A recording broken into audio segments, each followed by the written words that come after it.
I used to believe that love was the kind of thing that crept into your life like sunshine through a window. Slow, gentle, warm. But looking back now, I realize it crashed into mine more like a storm I never saw coming. My name is Nova, and until a few months ago, my life was carefully structured around my architecture classes, late-night sketching in the dorm hallway, and coffee runs with my best friend, Lila, who always said I was too guarded for my own good. Then Adrian walked in, transferred to our university in the middle of the semester, with that kind of quiet confidence that made everyone look at him twice. And before I knew it, my world began rearranging itself around him. I first saw him in the studio, standing alone by the tall windows, examining a model layout with furrowed brows. His dark hair fell messily into his eyes, his sleeves rolled up as if he'd been building things his whole life. And when our eyes met for a moment, I felt something skip inside me. I tried to ignore it at first, focusing on my assignments, pretending I didn't notice how he lingered near my desk, asking for tips on rendering or color theory, even though he was clearly talented. Days passed into weeks, and we started staying late at the studio, sometimes working in silence, other times talking about everything. His love for old buildings, my fear of thunderstorms, his dream of designing a library by the sea. It felt safe, like someone finally understood the messy thoughts I kept buried. One rainy evening, when everyone else had left and thunder rippled through the sky, the power flickered, and Adrian laughed, saying storms excited him. I confessed they terrified me, and without saying a word, he took off his hoodie and draped it around my shoulders. That was the night we kissed, soft, hesitant, full of all the unspoken words between us. And for the first time, I let myself fall. Lila noticed before I even told her. She would tease me about the way I smiled at my phone or the extra time I spent doing my hair. Everything felt perfect, like I was walking inside a dream. Adrian and I weren't official, but we were something real, or so I believed. Then one day, a girl named Evelyn appeared. She was flawless, long auburn hair, sharp cheekbones, and an energy that drew attention like gravity. She introduced herself as Adrian's childhood friend from his hometown, here to attend an art exhibit in the city. I smiled and shook her hand, but something inside me tightened when she hugged Adrian a second too long and whispered something that made him smile in a way I hadn't seen before. Over the next few days, Evelyn became a constant presence, showing up at the studio with coffee for Adrian, sharing stories of their past, laughing about memories I wasn't part of. Adrian assured me she was just a friend, but sometimes I caught him looking at her with nostalgia, like she was a piece of home he'd lost. Lila told me to trust my gut, but I hated the idea of being the insecure girl who doubted someone she loved. So I stayed quiet, holding on to the version of us I thought was real, until the night everything changed. We were preparing for our semester presentation, stress filling the studio like static. Evelyn arrived unexpectedly with takeout, insisting we all eat. I watched as she leaned over Adrian's desk, her hand brushing his, their whispers soft and familiar. Adrian barely looked at me that night, as if I were fading into the background. When I finally left, he didn't walk me out like he usually did. Lila found me in the dorm hallway, tears burning behind my eyes, though I refused to let them fall. Something was wrong, and I could feel it like a storm brewing beneath my ribs. Still, nothing could have prepared me for what I saw a week later. Adrian and Evelyn alone in the abandoned studio, the lights dim, his hands gently tucking a strand of hair behind her ear, her fingers resting over his heart, their faces inches apart, like they were made of the same breath. And in that moment, with my sketchbook slipping from my hands onto the cold floor, I felt something inside me shatter. Not loudly, but silently, irreversibly, like glass, cracking under the weight of everything I never wanted to see. I don't remember how long I stood there, frozen in the doorway of the studio, the sound of rain pattering against the windows, mixing with the dull thud of my heartbeat in my ears. Adrian stepped back from Evelyn as soon as he noticed me, his eyes wide like he'd been caught in a lie he hadn't practiced explaining yet. But the damage was already done. It was in the way their bodies lingered too close, in the softness of their expressions, in the guilt smeared across his face like wet paint.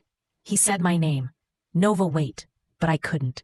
because if I waited another second, I would scream or fall apart, or beg him to tell me it wasn't what it looked like, and I refused to be that girl. I walked away, my steps unsteady, ignoring the way my vision blurred with tears. Adrian followed me into the hallway, grabbing my wrist gently, his voice breaking as he said it wasn't what I thought. But Evelyn's eyes, unbothered and almost amused, told me everything.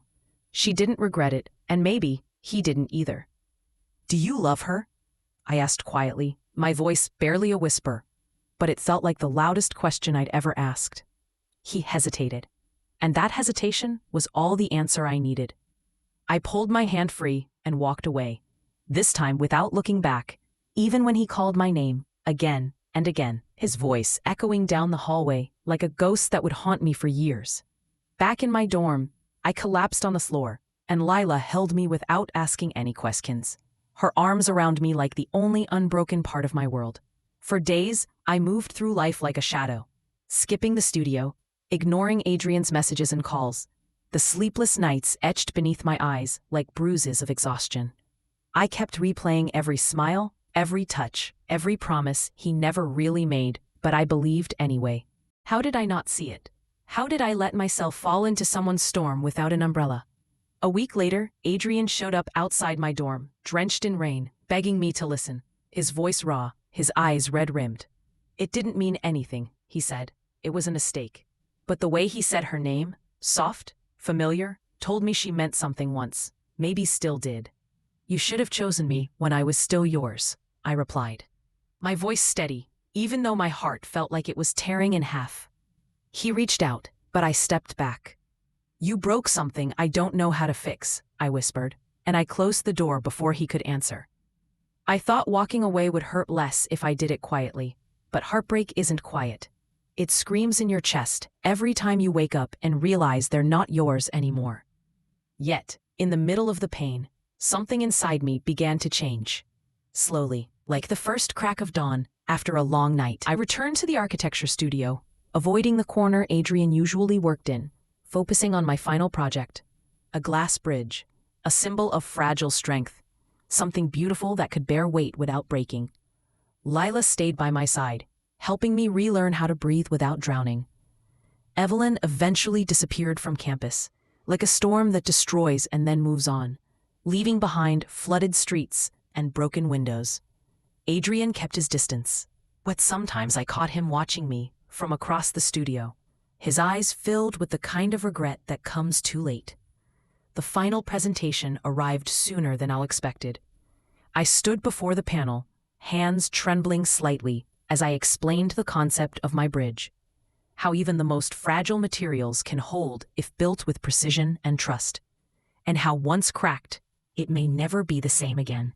My voice didn't break once.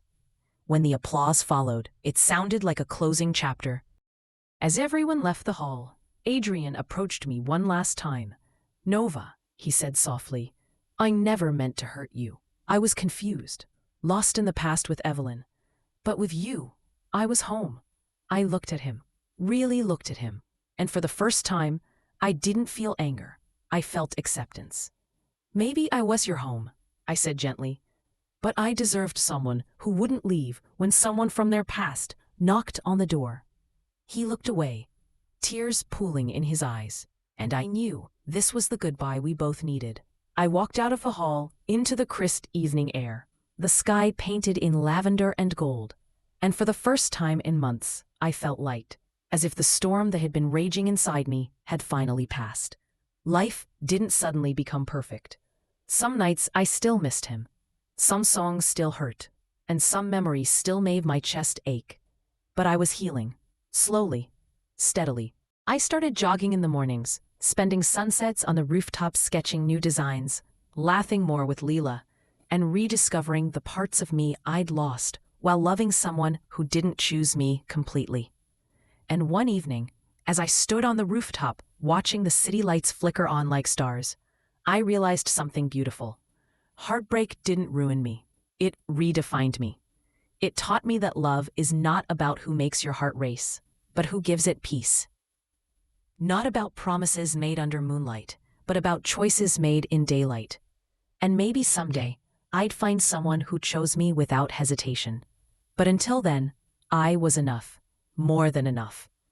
I took a deep breath, whispered a quiet goodbye to the past, and stepped forward into the future, the city winds brushing against my skin, like a promise that the best parts of my story were still ahead of me.